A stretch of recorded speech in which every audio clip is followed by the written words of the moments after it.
Well guys, the Israel-Palestine situation is the gift that keeps on giving, and so is the Twitter community notes feature, because it's once again laying some real earth on the BBC and its credibility, or should we say the complete bloody lack of it. This time it comes from a post featuring none other than the BBC's misinformation trout, Mariana I lied on my CV and got caught spring. Yeah, the fact the BBC has kept a proven liar in their disinformation post is bloody hilarious, and obviously people on Twitter thought the same when the BBC tried to tell people how to spot misinformation.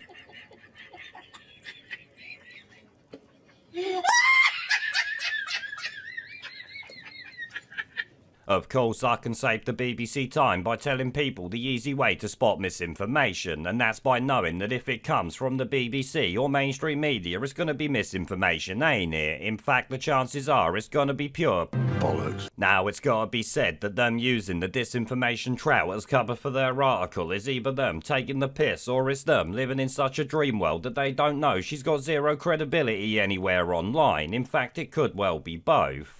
This, it seems, the people who take part in the community notes feature agreed with because they wrote. The BBC itself had to recently apologise for airing misinformation over a pro-Palestinian post. Yep, you gotta love the propaganda merchants trying to be the arbiter of truth before the internet steps in to remind the people that they're the biggest liars of all. Shit, Elon Musk ripped them apart for their COVID lies months ago, did he not? So the fact they still try to do this is pure comedy gold if you ask me. Does the BBC hold itself at all responsible for misinformation regarding masking and side effects of vaccinations? And not reporting on that at all?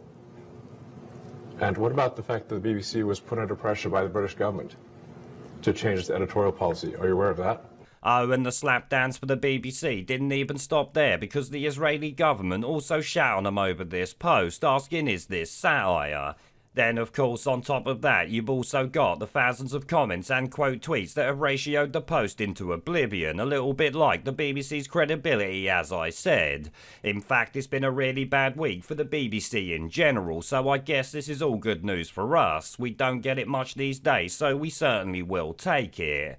Anyway though guys, I think I'll leave this one there, so thanks for watching the video as always, links are down below, and I'll see you in the next one after Shit Rod plays us out. Pandemic.